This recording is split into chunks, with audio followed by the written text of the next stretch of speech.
La première impression que j'ai eue quand elle est arrivée avec sa mère dans le bureau, ça c'était au mois de janvier 1981, donc elle avait 12 ans.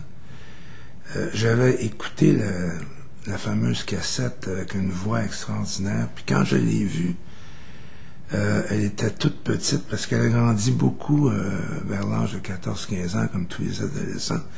Alors elle était toute petite, toute chétive. Ma première impression, je me suis dit, c'est pas elle qui a chanté sur la cassette.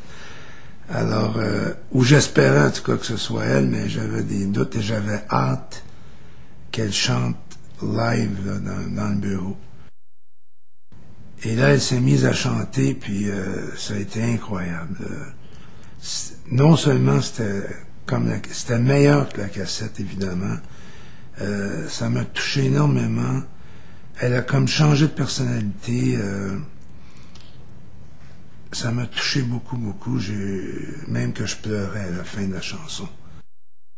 Ça a été relativement simple parce que tout le travail que j'avais fait pour Ginette Renault pendant plus d'1 an avant ça, c'est-à-dire rencontrer un auteur-compositeur extraordinaire, Eddie Marnay, une compagnie de disques, faire une entente avec une compagnie de disques en France.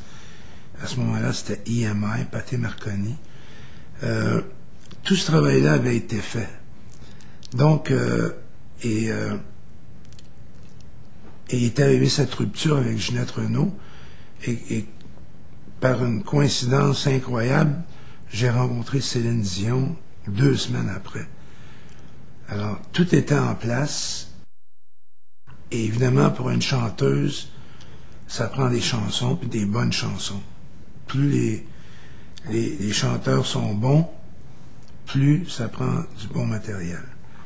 Alors, on ne pouvait pas avoir mieux qu'Eddie Marnay, et je le connaissais déjà, c'était mon grand ami. On avait travaillé pour Ginette Renault, donc tout était en place. Alors, quand Eddie est venu, puis il a entendu Céline pour la première fois, il a eu la même réaction que moi.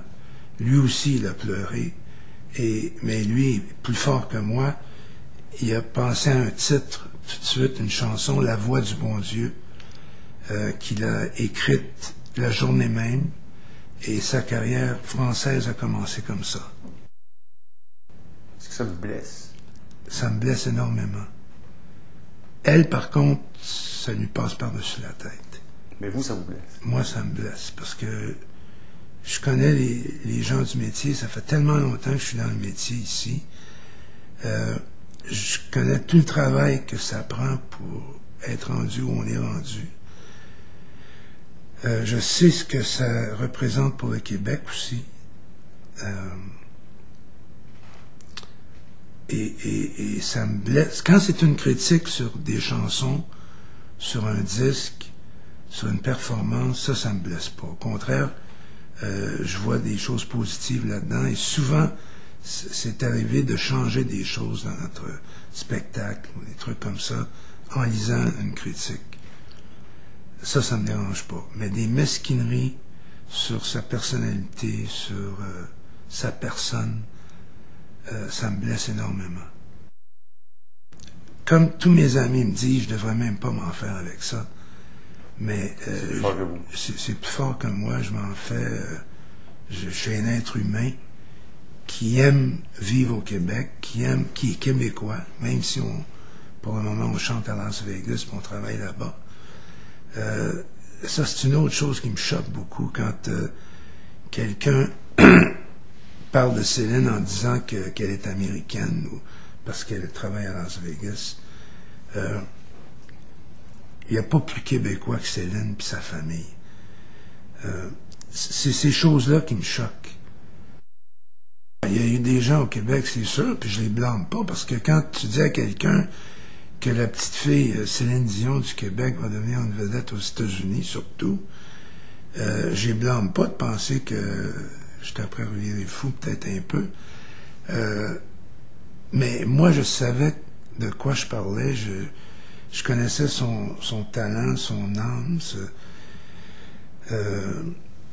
sa détermination, son professionnalisme, sa discipline. Je savais qu'elle avait tout ce qu'il fallait pour réussir. Puis je suis abonné à Verbatim aussi, qui est une agence qui nous envoie par écrit tout ce qui est dit sur Céline dans le monde entier. Donc, je sais tout ce qui est écrit puis ce qui est dit sur Céline. Est-ce qu'il faut avoir peur à ce moment-là du contrôle de René Angélil, comme on en a tant parlé? C'est pas une question de contrôle, c'est une question d'être intéressé à ton produit. N'importe quel président de compagnie serait intéressé de savoir ce qu'on dit sur son produit partout dans le monde. Moi, ça m'intéresse ce que les gens disent de Céline. Je m'excuse si je parle de produits parce que je fais une comparaison avec les compagnies puis avec tout ce qui se passe dans le domaine des affaires, mais ça m'intéresse beaucoup ce qui se dit sur Céline. Puis si ça m'intéressait pas, je serais pas on top of the situation, comme on dit. Je pourrais pas prendre des décisions puis de savoir, parce que souvent ce qui se dit, c'est comme je vous ai dit, 90% du temps, ces gens-là ont raison. C'est comme ça que je peux tenter le pouls du public et de la population. Puis ce qu'on parlait tout à l'heure, là, ce qui me fait de la peine, c'est l'autre, même pas 10%, je dirais peut-être 5%. Mais je veux savoir ce qui se dit sur Céline. Ça m'intéresse. C'est ma vie. C'est ma femme en plus. Puis peut-être que c'est pour ça que ça me choque plus. Parce que si c'était uniquement mon artiste, je serais peut-être capable de passer par-dessus les mesquineries. Il y a des gens qui vous ont accusé d'avoir un contrôle absolu sur les médias au Québec. Est-ce que c'est un mythe, ça, ou c'est vrai? Parce que vous n'hésitez pas à prendre le téléphone quand ça ne fait pas votre affaire. Oui, puis c'est un mythe parce que quelqu'un qui fait bien son travail fait exactement ce que je fais. Si je suis pas content de quelque chose, je prends le téléphone, puis j'appelle, puis je le dis. Si ça choque les gens en question, puis qu'ils disent que j'essaie d'avoir le contrôle, c'est leur problème. Moi, je fais mon travail. Je fais mon travail. Mon travail consiste à gérer la carrière de Céline du mieux que je peux.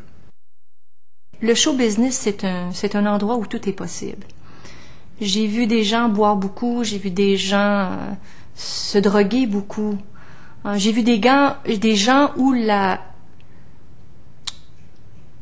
le côté grandiose des choses, où le succès des choses, quand on dit le succès lui a monté à la tête, là, je pense qu'il faut toujours être conscient de ça. Moi, je veux toujours un peu avoir peur de ça. Parce que je veux pas tomber dans le piège. Est-ce que c'est parce que je me fais pas assez confiance? Là, on commence à s'interviewer soi-même, alors je veux pas faire ça. Je veux pas passer continuellement mon temps à m'interviewer moi-même. C'est pas mon genre de toute façon. Mais, pour moi, être consciente de ça. Que tout le monde veut tout me donner, pas de problème, je vais t'arranger ça. Tout est possible maintenant. Quand j'avais rien avant, personne ne voulait rien me donner. Maintenant que je peux m'offrir tout, tout le monde veut tout me donner gratuit. Je veux vraiment pas... je veux toujours garder un petit doute que on peut encore tomber dans le piège. Parce que je pense que je me préserve, je fais attention à moi dans ces cas-là. Je veux faire attention à moi. Quand on prend les choses pour acquis, puis on dit, il n'y a pas de problème, je suis forte, je me fais confiance. Oui, il faut se faire confiance.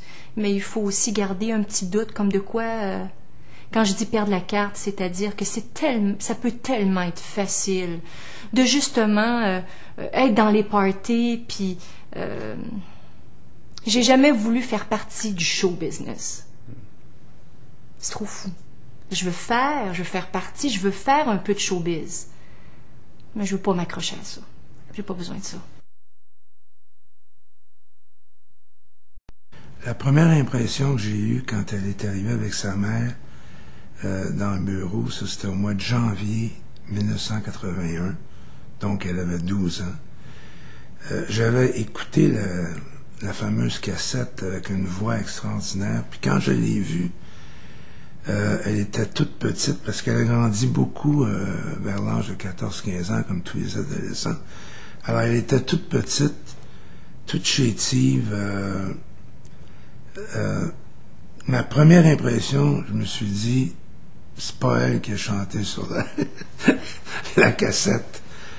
Alors, ou j'espérais en tout cas que ce soit elle, mais j'avais des doutes et j'avais hâte qu'elle chante live là, dans le bureau.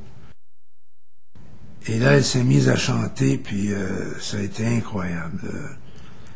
Non seulement c'était meilleur que la cassette, évidemment, ça m'a touché énormément. Elle a comme changé de personnalité.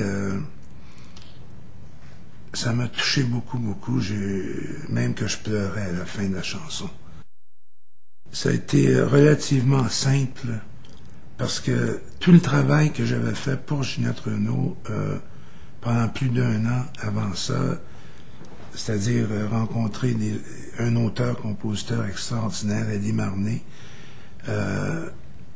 une compagnie de disques, faire une entente avec une compagnie de disques en France. C'est, comme je vous ai dit, 90% du temps, ces gens-là ont raison. C'est comme ça que je peux tâter le pouls du public et de la population. Puis ce qu'on parlait tout à l'heure, là, ce qui me fait de la peine, c'est l'autre, même pas 10%, je dirais peut-être 5%. Mais je veux savoir ce qui se dit sur Céline. Ça m'intéresse. C'est ma vie. C'est ma femme en plus. Puis peut-être que c'est pour ça que ça me choque plus. Parce que si c'était uniquement mon artiste, je serais peut-être capable de passer par-dessus les mesquineries. Il y a des gens qui vous ont accusé d'avoir un contrôle absolu sur les médias au Québec. Est-ce que c'est un mythe, ça, ou c'est vrai? Parce que vous n'hésitez pas à prendre le téléphone quand ça ne fait pas votre affaire. Oui, puis c'est un mythe parce que quelqu'un qui fait bien son travail fait exactement ce que je fais. Si je suis pas content de quelque chose, je prends le téléphone, puis j'appelle, puis je le dis. Si ça choque les gens en question, puis qu'ils disent que j'essaie d'avoir le contrôle, c'est leur problème. Moi, je fais mon travail. Je fais mon travail. Mon travail consiste à gérer la carrière de Céline du mieux que je peux. Le show business, c'est un endroit où tout est possible. J'ai vu des gens boire beaucoup, j'ai vu des gens se droguer beaucoup. J'ai vu des gens où le côté grandiose des choses, où le succès des choses, quand on dit le succès lui a monté à la tête, là. Blâme pas de penser que j'étais après revirer fou, peut-être un peu. Mais moi, je savais de quoi je parlais. Je connaissais son talent, son âme, sa détermination, son professionnalisme, sa discipline.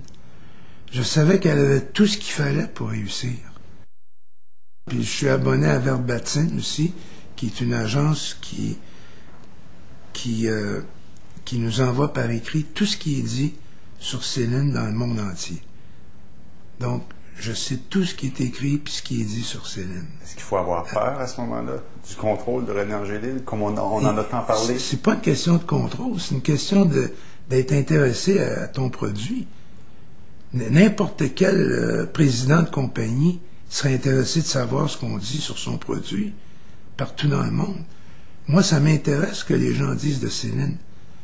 Je m'excuse si je parle de produits parce que je fais une comparaison avec les compagnies puis avec tout ce qui se passe dans le domaine des affaires, mais ça m'intéresse beaucoup ce qui se dit sur Céline. Puis si ça m'intéressait pas, je serais pas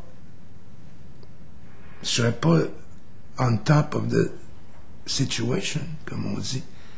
Je serais pas je pourrais pas prendre des décisions puis de savoir, parce que souvent ce qui se dit, c'est que ça prend pour être rendu où on est rendu. Je sais ce que ça représente pour le Québec aussi. Et ça me blesse. Quand c'est une critique sur des chansons, sur un disque, sur une performance, ça me blesse pas. Au contraire, je vois des choses positives là-dedans. Et souvent, c'est arrivé de changer des choses dans notre spectacle, ou des trucs comme ça, en lisant une critique. Ça me dérange pas. Mais des mesquineries sur sa personnalité, sur sa personne, ça me blesse énormément. Comme tous mes amis me disent, je devrais même pas m'en faire avec ça. Mais c'est plus fort que moi, je m'en fais. Je suis un être humain qui aime vivre au Québec, qui est québécois, même si pour le moment on chante à Las Vegas et on travaille là-bas. Ça, c'est une autre chose qui me choque beaucoup quand quelqu'un parle de Céline en disant qu'elle est américaine ou parce qu'elle travaille à Las Vegas. Il n'y a pas plus québécois que Céline et sa famille. C'est ces choses-là qui me choquent. Il y a eu des gens au Québec, c'est sûr, puis je les blâme pas, parce que quand tu dis à quelqu'un que la petite fille Céline Dion du Québec va devenir une vedette aux États-Unis, surtout, à ce moment-là, c'était EMI, Patti Marconi. Tout ce travail-là avait été fait. Donc, et est arrivée cette rupture avec Ginette Renault, et par une coïncidence incroyable, j'ai rencontré Céline Dion 2 semaines après. Alors, tout était en place, et évidemment, pour une chanteuse, ça prend des chansons, puis des bonnes chansons. Plus les chanteurs sont bons, plus ça prend du bon matériel. Alors, on ne pouvait pas avoir mieux qu'Eddie Marnay, et je le connaissais déjà, c'était mon grand ami. On avait travaillé pour Ginette Renault, donc tout était en place. Alors, quand Eddie est venu, puis il a entendu Céline pour la première fois, il a eu la même réaction que moi. Lui aussi, il a pleuré, mais lui, plus fort que moi, il a pensé à un titre, tout de suite, une chanson, La Voix du bon Dieu, qu'il a écrite la journée même, et sa carrière française a commencé comme ça. Est-ce que ça vous blesse? Ça me blesse énormément. Elle, par contre, ça lui passe par-dessus la tête. Mais vous, ça vous blesse? Moi, ça me blesse, parce que je connais les gens du métier, ça fait tellement longtemps que je suis dans le métier ici. Je connais tout le travail que